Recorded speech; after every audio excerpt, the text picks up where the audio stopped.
मुख्यमंत्र्यांची तुम्ही 2 दिवसांपूर्वी भेट घेतली होती. त्यातला महत्त्वाचं एक पत्र सध्या सोशल मीडियात प्रचंड व्हायरल आहे. बांटी आयोगाच्या अनुषंगाने आपण अनेक गोष्टी समोर आणलेल्या आहेत. काय तुमच्या या सगळ्या विषयासंदर्भात म्हणणं आहे? कारण की त्यांनी चुका केल्या तर त्यामुळं आरक्षणाचा विषय ओबीसींचा प्रश्न निर्माण झालेला आहे. असं आहे की 4 तारखेला रात्री मी मुख्यमंत्र्यांची बैठक मला वेळ मिळाला. त्यानंतर मी त्यांना भेटलो. त्यावेळी बऱ्याच गोष्टींच्या म्हणजे त्यांना मी पत्र दिलं. त्याच्यामध्ये एक म्हणजे सिंहस्थ कुंभ येतो आहे नाशिकला, तर आताच आपण पत्र लिहून भारत सरकारला सांगितलं पाहिजे की आम्हाला ते आर्थिक सहकार्य त्यांनी करावं. ते कबूल झालं. तुम्ही ते पत्र आपण लिहू, त्याप्रमाणे त्यांनी सांगितलं. नंतर निर्यात मूल्य जे आहे ते पूर्णपणे कांद्यावरचं काढून टाकावं, त्या संदर्भामध्ये एक पत्र मी त्यांना दिलं. तर ते सुद्धा त्यांनी म्हटलं की मी ताबडतोब पत्र पाठवतो. कारण हे खरं आहे की कांद्याचे भाव पूर्णपणे पडलेले आहे.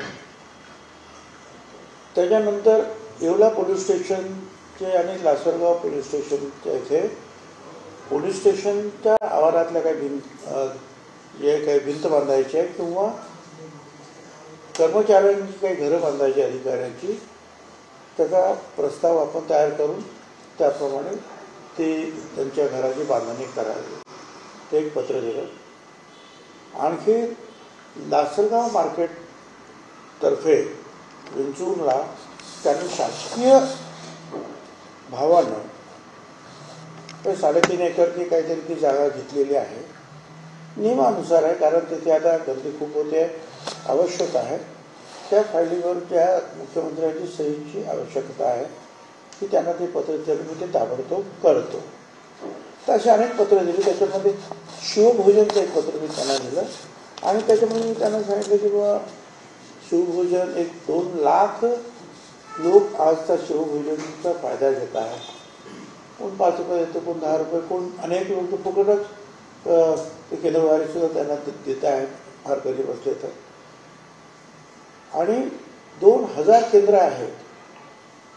त्याच्यामध्ये केंद्र प्रमुख आहे, पण त्याचबरोबर सर्व्हिस देणारे, जेवण करणारे, त्याची भांडी वगैरे साफसफाई करणारे, अशा आणखी 7-8 माणसं त्याच्यावर आहेत. म्हणजे त्यांच्या प्रत्येकाच्या घरी आणखी जे आहेत काही लोक आहेत की ते त्यांच्या पगारावर अवलंबून असतात. ते 20-25 हजार लोक असतात. तर हे 2 लाख त्यांच्या घरचे जे आहेत लोक, त्यांच्या दृष्टीने सुद्धा हा फायद्याचा आहे. आणि एकूण 2 लाख लोक ज्या वर्षभर जेवतील आणि केंद्र चालवतील, त्यावेळेस एकूण खर्च किती आहे तर 269 कोटी खर्च आहे. तर मी त्यांना सांगितलं की हा खर्च जो आहे महाराष्ट्र सरकारच्या दृष्टीनं अतिशय नगण्य आहे. ज्यावेळेला आपण 5,000 कोटी, 10,000 कोटी, 20,000 कोटी, 25,000 कोटीचे मोठे मोठे प्रोजेक्ट्स आपण करतो आहोत डेव्हलपमेंटचे, आणि ते करायला पाहिजे, तर मला काही विरोध नाही. परंतु 2 लाख लोक जे आहेत ज्यांना दुसरं काहीच मिळत नाही आहे, आणि चांगली माणसं काय जेवायला जात नाही तिथे. अतिशय गरीब, त्यांच्याकडे काहीच नाही, ती माणसं जेवतात. आणि ही माझ्या दृष्टीनं सरकारची अतिशय उत्तम योजना आहे की डायरेक्ट गरीब माणसाला त्याचा फायदा मिळतो आहे. मग ते काही ठिकाणी हॉस्पिटल तिथेच केंद्र आहेत, त्या हॉस्पिटलमध्ये जाणाऱ्या लोकांना त्याचा फायदा होतो. काही ठिकाणी कलेक्टर किंवा तहसील कार्यालय वगैरे असे काही तिथे, किंवा मार्केट कमिटीच्या इथे आहे सुद्धा, किंवा हमाल पंचायत वगैरे तिथे अतिशय गरीब माणसं जे आहेत, हातावर पोट भरणारे, या माणसांना, गरिबांना ते फायदा होतो. हे बंद करू नये अशी मी त्यांना विनंती केलेली आहे. त्यांना असं प्रथम दर्शक वाटतं की त्यांना माझी म्हणणं जे पटलेलं आहे. आणि त्या अगोदर एका कार्यक्रमामध्ये, लोकसभेच्या कार्यक्रम, वर्तमानपत्राच्या कार्यक्रमाला 3-4 मंत्री भेटले, ते सुद्धा त्याबद्दल बोलले की असं कसं बंद करता येईल ताबडतोब आपल्याला. पण हे केंद्राचं जे आहे, महिला पण काल 50-60 लोक आले होते त्याच्या अगोदर मला भेटायला. तर ते महिला भेटत होतं, कारण म्हणे आम्ही दागदागिने घाण ठेवून मोडून ते कुठे धाबा असेल, कुठे छोटंसं हॉटेल असेल, काय असेल काय ते घेतलेलं आहे. तिथे आता मी हा उद्योग सुरू केला आहे. त्याला फर्निचर लावलं, त्याला आम्ही सांगितलं तो CCTV लावला पाहिजे, तो आम्ही लावला. प्रत्येकाचा फोटो त्या नवीन रोजचा अक्षरांच रेखांशचा सहित तो फोटो, ते काम आम्ही करतो आहोत. आता हे एवढं सगळ्याला काय पैसे पण खर्च झालेले आहे. आणि याच्यामध्ये भ्रष्टाचार काय असणार? काहीच भ्रष्टाचार नाही आहे. पण गरिबांची त्याची जी सेवा आहे तर ते त्यांचं ते रडत होते, ते सांगत होते की कृपया हे बंद करू नका, काय आम्ही सगळे अडचणीत येऊ. तर मी सांगतो मुख्यमंत्र्यांना, त्याप्रमाणे मुख्यमंत्र्यांना मी सांगितलेलं आहे. आणि मग आणखीन एक पत्र दिलं त्यांना, ते म्हणजे जे आहे की आता ज्या निवडणुका होतील त्या निवडणुकांमध्ये आम्हाला आमचं आरक्षण पूर्णपणे मिळावं. कारण ह्या माठी आयोग जो आहे त्यावेळेला जे सुप्रीम कोर्टाचे जज बसलेले होते ते एवढे घाईमध्ये होते की 15 दिवसातच आम्हाला पाहिजे, अमुकच पाहिजे.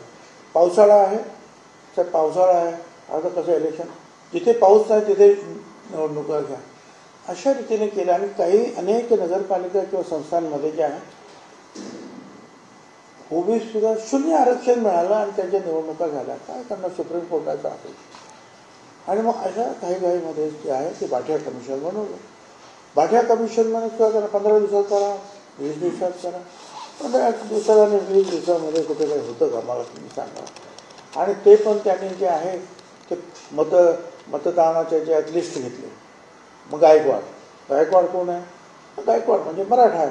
अरे पण गायकवाड दलित समाजामध्ये आहे, गायकवाड तर माळी समाजामध्ये आहे, अनेक ठिकाणी आहे. पाटीलसुद्धा जे आहे आगरी समाजात पाटील आहे, अनेक ठिकाणी पाटील सुद्धा. पण ते आडनावं बघून काही लोकांनी केलं.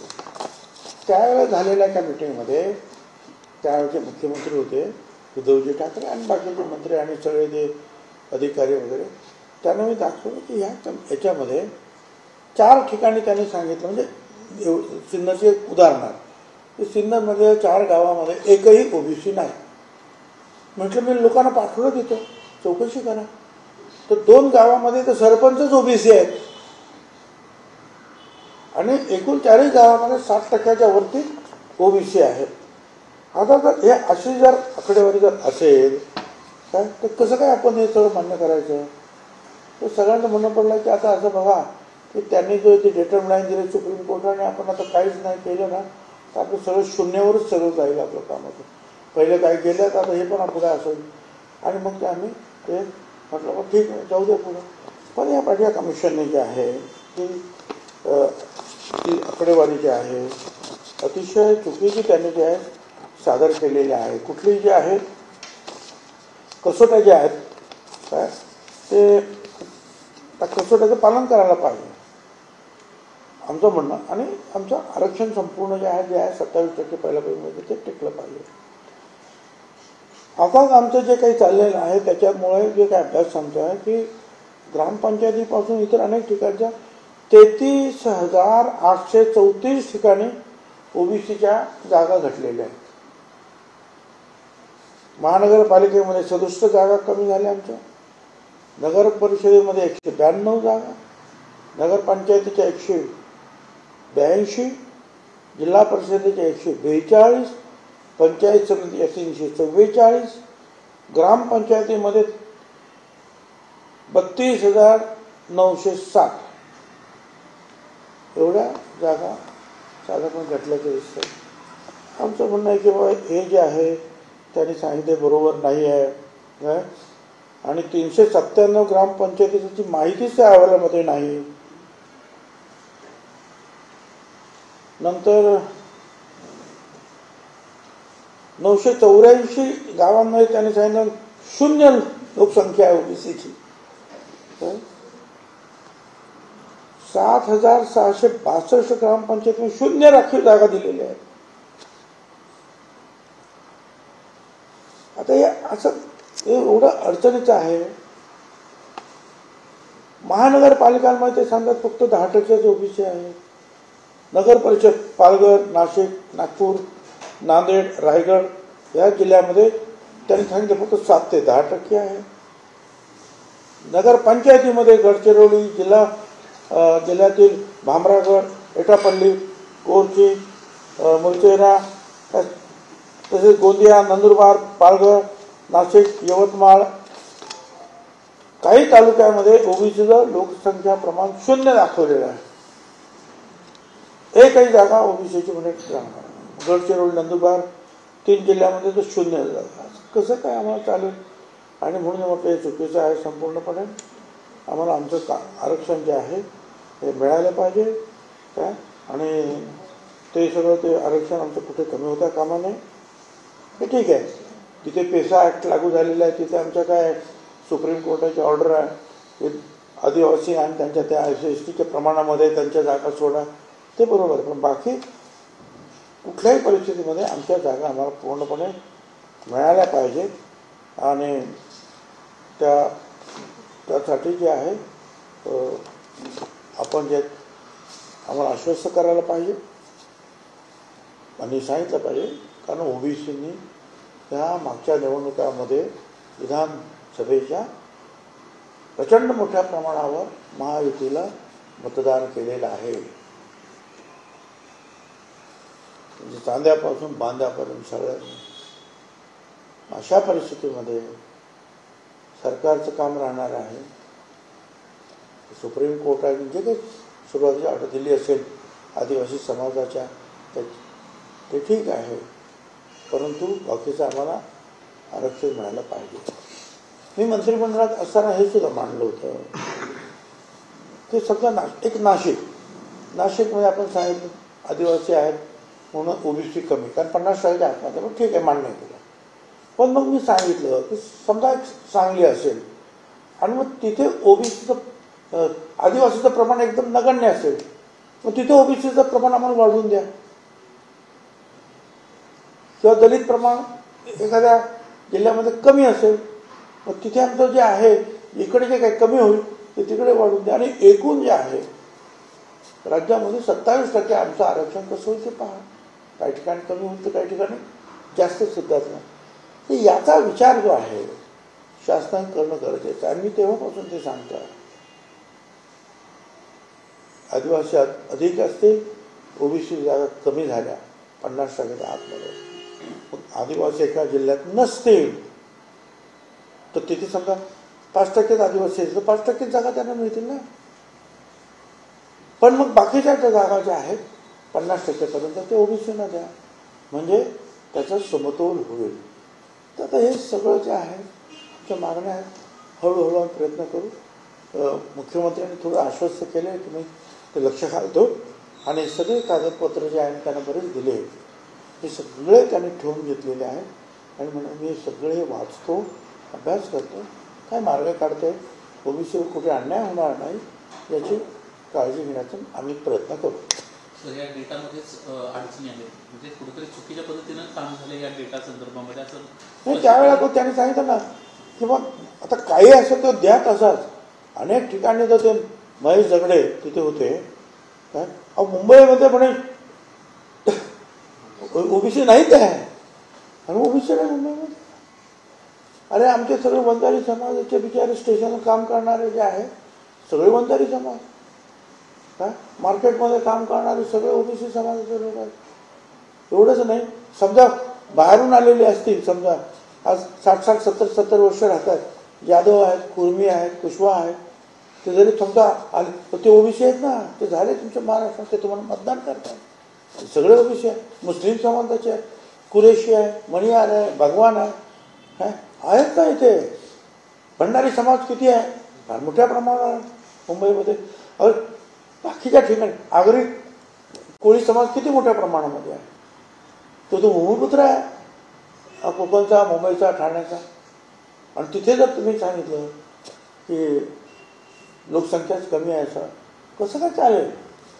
मग असं असेल तर आम्ही सांगतो एक तर मग ते जनगणना करा, किंवा असा एक नियम किंवा कायदा आहे असं मला समजतं की बा आता 2021 मध्ये जनगणना होणार होती, ती झाली नाही, बरोबर.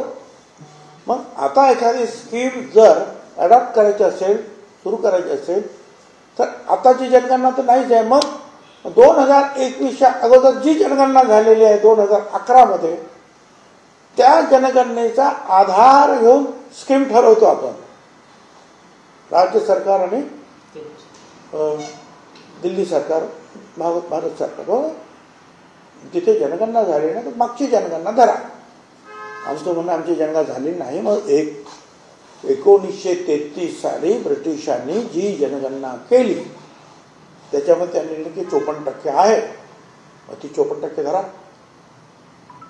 तीच मंडल आयोगाने धरलेली आहे आणि ती 54% धरून त्याच्या अर्धा आम्हाला आरक्षण दिलेलं आहे 27% 54च्या. बरं, हे 27% आरक्षण मंडळ आयोगातून 9 सुप्रीम कोर्टाच्या जजेसने, त्या बेंचने मान्यता दिलेली आहे. आणि मग अशावर आमचं आरक्षण कमी कसं काय होऊ शकतं? माझी विनंती आहे, सरकारला विनंती आहे, त्याचबरोबर ओबीसीमध्ये सुद्धा काम करणारे बरेच कार्यकर्ते असतील, मंत्री असतील, वकील असतील, सॉलिसिटर असतील, त्यांनी पुढे येऊन हे प्रश्न मांडले पाहिजे. सर्व बाजूने जर उठाव झाला तर सगळं टिकेल. बरं, हा फक्त राज्याचा प्रश्न नाही आहे का? हा संपूर्ण देशाचा प्रश्न आहे. मग याच भावनेनं जे आहे सर्व सरकारांनी आणि कार्यकर्त्यांनी पाहिलं पाहिजे आणि प्रयत्न केले पाहिजे. परंतु सर, एकीकडे ओबीसी समाजाच्या संदर्भात, ओबीसी आरक्षणाच्या संदर्भात तुम्ही भूमिका मांडतायत आणि सगळं हे करतात. दुसरीकडे मनोज जरांगे पाटील सातत्यानं उपोषण करताना पाहायला मिळतात मराठा समाजाला ओबीसी मध्ये आरक्षण मिळवण्याच्या संदर्भात. आता असं आहे ना की तो प्रश्न हा प्रश्न वेगळा आहे का? आणि त्यांनी तर आता की अनेकांना कमी करून घेतलं, म्हणजे त्यांनी आता मला या बाबतीत सपोर्ट करायला पाहिजे. ओबीसी ना, म्हणजे ओबीसीला सपोर्ट करा तुम्ही. अगोदरच काही आपण कुणबी दाखले वगैरे दिले तर सगळ्यांनी सपोर्ट करायला पाहिजे. मला दाखले घेताना कुणबी आणि परत ओबीसीचा मी बोलायला लागलो मला विरोध, असं कसं चालेल? मला सपोर्ट करा सगळ्यांनी. पुन्हा एकदा नव्यानं हे सगळं व्हायला पाहिजे. जनगणना नव्यानं सगळा डेटा गोळा केला गेला पाहिजे, नव्यानं हा डेटा गोळा केला गेला पाहिजे, अशी तुमची मागणी असणार आहे का? हो, माझी मागणी आहेच. हा डाटा गोळा करा किंवा मग 1933 जो आहे जी जनगणना झाली ती ग्राह्य धरा. जे आता तुम्ही 2011चे धरता ग्राह्य, हा जर नियम असेल तर धरा ते 1933 सालचे. पण सर, आता महायुतीचं बहुमतातलं सरकार आलं, महायुतीचं बहुमतातलं सरकार आलं, पार्श्वभूमी बहुमत या सरकारकडे आहे. त्यामुळे अनेक राजकीय पक्षांच्या निवडणुकींपूर्वी जे काही जाहीरनामे निघाले त्याच्यामध्ये जातीनिहाय जनगणना व्हावी ही मागणी प्रामुख्याने ठेवण्यात आलेली होती. तुम्ही सुद्धा त्या मागणीकरता आग्रही आहात.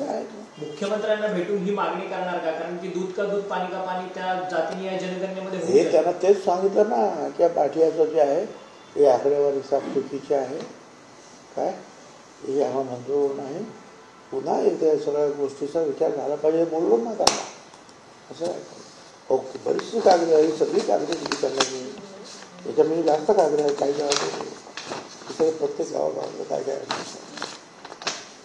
त्यामुळे त्यांनी ते ठेवून घेतलं सगळं. त्याच्यावर काही डिपार्टमेंट मी बाजूला ठेवलो माझ्याकडे आणि मी अभ्यास केला. परंतु हे सगळं तुम्ही मागणी करता एकीकडे, परंतु जरांगे पाटील मुंबईत येऊन मुंबई बंद करण्याची धमकी, त्यांना विचार काय करायचं सरकार पाहून घेईल. सरकारचा प्रश्न आहे, त्यांचा प्रश्न आहे, काय करायचं. मी ओबीसीच्या भल्याचं जे काय अडलेलं काम आहे, नडलेलं काम आहे त्याची वाच्यता करतो आहे. ज्यांना ज्यांना ओबीसीबद्दल प्रेम आहे त्याने मला सपोर्ट करा. धनंजय मुंडेंच्या बाबतीमध्ये आपण एक स्पष्टपणे भूमिका मांडली होती की धनंजय मुंडे जर दोषी असतील तर कारवाई व्हायला पाहिजे, नाहीतर आधी या ट्रायल जी चालू की नाही व्हायला पाहिजे असं स्पष्टपणे म्हटलं होता. आता अंजली दमन यांना काही आरोप त्यांच्यावर केले की कृषी खात्यामध्ये वेगवेगळ्या वस्तूंची खरेदी चढ्या दरांना त्यांनी केली. एबीपी माझा देखील ही बाब पडताळण्याची प्रयत्न केली, त्याच्यामध्ये चढ्या दरांना कृषी विभागानं अनेक वस्तूंची खरेदी केल्याचं समोर आलेलं आहे. कुठेतरी भ्रष्टाचाराची एक बाब या निमित्तानं स्पष्ट होते. अजून धनंजय मुंडेचा राजीनामा घेतला जात नाही एवढे सगळे आरोप होऊन गेले. मला असं माहीत या बाबतीमध्ये धनंजय मुंडेच्या बाबतीत मी यापूर्वी बोललेलो असतो की दोषी नसतील तर कारवाई होता कामा नये. पण नुसते आरोप केला म्हणजे दोषी होणार असे नाही. पण ते आता सरकार आहे, मुख्यमंत्री आहेत, उपमुख्यमंत्री आहेत, ते पाहतील ना. दोषी असतील तर बघ ते विचार करतील. पण आरोप केला म्हणून कोणीतरी कोणावर आरोप केला आणि त्याची शहानिशा करणार नाही असं नाही होणार. सर ही महायुतीतली कुस्ती कधी थांबणार आहे?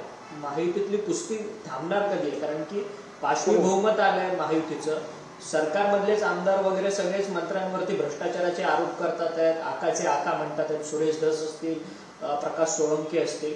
ही महायुतीतली कुस्ती कधी थांबणार आहे? बघा, महायुतीची कुस्ती वगैरे काही नाही आहे.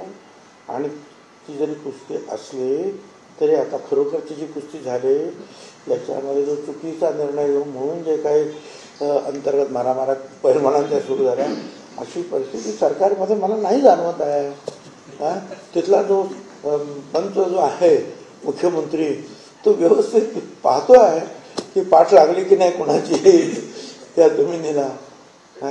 त्याशिवाय तो कसा काय होते एखादा निर्णय. चंद्रहार पाटील त्यांना तर स्पष्टपणे म्हणते की पंचांना गोळ्या घातल्या पाहिजेत.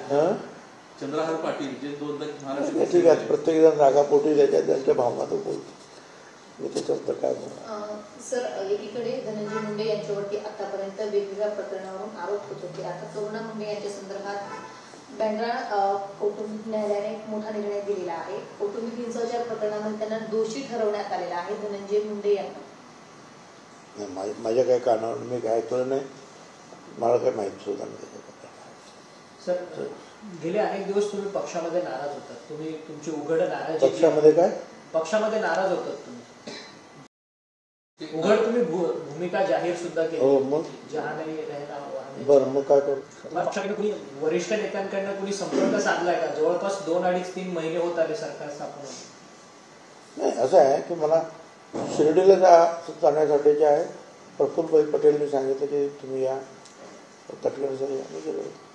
एक 4 दिवसापूर्वी जे आहे अजितदादांचा सुद्धा फोन आला होता की मी फार उशिरा फोन करतो, दिलगीर आहे म्हणून, पण बसून बोलूया वगैरे. म्हटलं ठीक आहे ना, तुम्ही जा. तुमची नाराजी दूर झाली आहे का? कारण त्या दिवशी 4 तारखेला तुम्ही सागरवर गेला, देवगिरीच्या समोरून तुम्ही गेला. अलीकडे मिटिंग चालू होती सगळ्या आमदारांची, पण तुम्ही देवगिरी माझं काम होतं सगळं तिकडे मुख्यमंत्र्याकडे तिकडे गेलो. नाराजी दूर हे झाली. काम जे आहे सगळं मुख्यमंत्र्याचं आहे. हे दुसऱ्याचं उपमुख्यमंत्री सुद्धा याच्यावर काय करणार विचार. मात्र मी आता एवढं सांगेन. आणि नाराजीचं म्हटलं तर कोणतं नाराजी कमी झाली का, कोणतं नाराजी वाढले का, त्याचं बॅरोमीटर जो आहे थर्मोमीटर तो लावून पाहायला पाहिजे. नाराजीला किती कमी झाले का जास्त झाले, मग सांगतो एवढी पर्सेंटेज कमी झाली, एवढी पर्सेंटेज वाढलेले आहे. नाही सर, दादांकडनं आता प्रयत्न केले जात आहे का तुमची नाराजी दूर करण्यासाठी? अजित पवार यांच्याकडनं आता प्रयत्न सुरू झाले आहेत का तुमची नाराजी दूर करण्यासाठी, किंवा मग तुमच्याशी ते थेट बोलतायत का? हे बघ, आता हा प्रश्न मला काही विचारू नका. मी शिवभोजन असेल, मतदारसंघ असेल, ओबीसी असेल, व अन्याय झाला मोकळेपणाने सगळे प्रश्न मांडतोय, बोलतोय. हे काम करायचंच असतं ना. आमदारांनी असेल किंवा एखाद्या कार्यकर्त्याने म्हणा किंवा नेत्याने म्हणा, ते करतोय ना. त्याच्यात काय कमतरता आहे का? काय कमतरता असेल तर सांगा. पण सर, तुम्ही सक्रिय राजकारणाची तुम्हाला जवळपास 40-50 वर्ष होणार. आता काय करू, 57 वर्ष, मग काय करू. सर, एखाद्या इतक्या मोठ्या नेत्याची कुचंबना जर एवढी होत असेल तरी योग्य आहे का? महायुतीचं पाशवी बहुमत आलेलं असेल. आता योग्य अयोग्य मलाच तुम्ही विचार करा. शिवभोजन थाली बच्चू कडू यांना शिवभोजन थाली बच्चू कडू यांना एक स्पष्टपणे म्हटलं, लाडक्या बहीण योजनेवरून बच्चू कडूंना स्पष्टपणे म्हटलं की यांना निवडणुकीच्या आधी पैसे दिले, थेट पैसे देता येत नव्हते म्हणून सरकारच्या तिजोरीतून यांना पैसे दिले आणि लाडक्या बहिणींचे मतं घेतली. त्यावेळेस त्यांना स्क्रुटिनी ह्यासाठी केली नाही, कारण त्यांना त्यावेळेस मतं अपेक्षित होती या सर्व लाडक्या बहिणींची. आणि आता मात्र स्क्रुटिनी लावली आहे, कारण त्यावेळेस त्यांना मतं हवी होती म्हणून जाणीवपूर्वक प्रकार केला होता. त्यावेळेला सुद्धा नियम होते, पण त्या नियमाकडे दुर्लक्ष झालेलं होतं. त्यावेळेस हेच नियम होते, दुर्लक्ष झालेलं होतं. त्याच्यामुळे जे आहे काही लोकांनी जे आहे ज्यांच्याकडे गाड्या घोड्या सगळे आहे, 4 काळे, त्यांनी पण फायदे घेतले. ठीक आहे, सरकार बघेल आता. सर, संपर्क मंत्री जे भाजपने आता ज्या जिल्ह्यामध्ये स्वतःचे पालकमंत्री नाही तिथे संपर्क मंत्री तिथे नेमणूक केलेली आहे. तर या गोष्टीकडे कसं पाहता, कारण की कुरघोडीचं राजकारण भाजपकडनं सुरू करण्यात आलं का? हे बघा, आम्ही सुद्धा मी तो मंत्रिमंडळात होतो तेव्हा आम्ही सुद्धा संपर्क नेते नेमायचोच ना. जिथे आपला पालकमंत्री नाही तिथे आपल्या पक्षाच्या लोकांचं काम करायला संपर्क नेते म्हणून आम्ही नेमत होतो. आम्ही कुठे नाही, सगळे करतात. तो ठीक आहे, जरी माझ्या पक्षाचा तिथे पालकमंत्री नाही तर मग आपल्या पक्षाच्या बाबतीमध्ये जर काम करायचं असेल तर दुसरा एक मंत्री, तो कदाचित दुसऱ्या जिल्ह्यामध्ये आमच्या पक्षाचा मंत्री असेल तिथे पालकमंत्री, पण त्याला सांगितलं जायचं की आमच्या जिल्ह्यामध्ये आपला पालकमंत्री नाही, पण तुम्ही एक संपर्क नेता म्हणून, संपर्क मंत्री म्हणून तिथे जरा लक्ष ठेवा आपल्या लोकांनी. प्रॅक्टिस आहे ती. एक शेवटचा प्रश्न सर, अक्षय शिंदे मृत्यू प्रकरण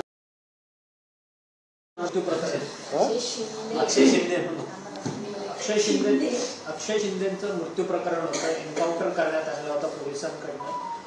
कोर्टाने आता या सगळ्या संदर्भात अक्षय शिंदे म्हणजे बदलापूर प्रकरण त्याचा एन्काउंटर करण्यात आलेला होता. कोर्टाने तो एन्काउंटर जो आहे तो फेक ठरवला गेला, त्याची हत्या करण्यात आली अशा पद्धतीने निर्णय कोर्टाने दिलाय. कोर्टाकडनं सांगण्यात आलं की त्या दोषी पोलिसांवरती गुन्हा दाखल करण्यात यावा. त्याच्यात पूर्ण चौकशी होईल ना नक्की काय झालं ते. आता पोलिसांचं सुद्धा काहीतरी म्हणणं असेल ना, मला काही कल्पना नाही, मी त्याचा अभ्यास केला नाही. परंतु ते एन्काउंटरमध्ये तो मारला गेला हे तर सगळ्यांना माहिती आहे. परंतु आता नंतर नक्की जे आहे काय त्याची डिटेल चौकशी झाली की नाही, कोर्टाचं काय म्हणणं आहे ते तर पोलीस कमिशनर तिथले जे काही SP वगैरे ते बघतील काय झालं. सर, शिवभोजन थाली ये स्कीम शुरू होनी चाहिए, इसके लिए आपने मुख्यमंत्री देवेंद्र फडणवीस को पत्र लिखा है, मिलकर उनसे चर्चा की है, क्या कहेंगे इस बारे में? इस बारे में जो है कि 2019 से जब वो महाविकास आघाड़ी की सरकार आई थी तब से ये शिवभोजन थाली का प्रावधान किया गया और उस समय 1 लाख लोगों को जो है गरीब लोगों को खाना देना, उसमें कई 5 रुपया या कई शहर में 10 रुपया लेकर जो है उनको खाना देना है 1 लाख लोगों को. तो उसके लिए जो है 1000 केंद्र जो है वो स्थापन किए गए और फिर शहर में कुछ 50 रुपया, 10 रुपया लोगों से आएगा तो 40 रुपया और 35 रुपया, अगर 5 रुपया अगर उधर से आएगा तो 30 रुपया, ऐसा कुछ है. तो बाकी का पैसा जो है सरकार उस केंद्र प्रमुख को देंगे. फिर दूसरे साल जो है और 1 लाख लोगों को दिया गया. उसके बाद में जो है बढ़ोतरी उसमें नहीं हुई. तो आज की तारीख में 2 लाख गरीब लोगों को खाना दिया जाता है. कई 5 रुपया लेते, कई 10 रुपया, कई केंद्र प्रमुख तो पैसा लेते ही नहीं, चलो बहुत ही गरीब है जाने दो. और उसको कार्यान्वित करने के लिए 2000 केंद्र महाराष्ट्र में स्थापन हुए. सारे पक्ष के, सारे जाति जमाते के लोग हैं. और वो जो केंद्र जो है तो बहुत सारे जो हमारे पास आए थे 4-5 दिन पहले, सारे लोग उसमें जो हमारी बहनें भी थी उनमें हमने जो गहने भी जो है हमने तोड़ डाले हैं. वो कोई छोटा सा होटल लिया है, छोटा सा ढाबा लिया है और वहाँ ये शिवभोजन गरीबों को दे रहे हैं. शुरुआत में जो कुछ गड़बड़ थी तो हमने कहा कि भाई उसके ऊपर जो CCTV लगाओ, फिर हर एक का जो है फोटो निकालो तुम्हारे कैमरे पे.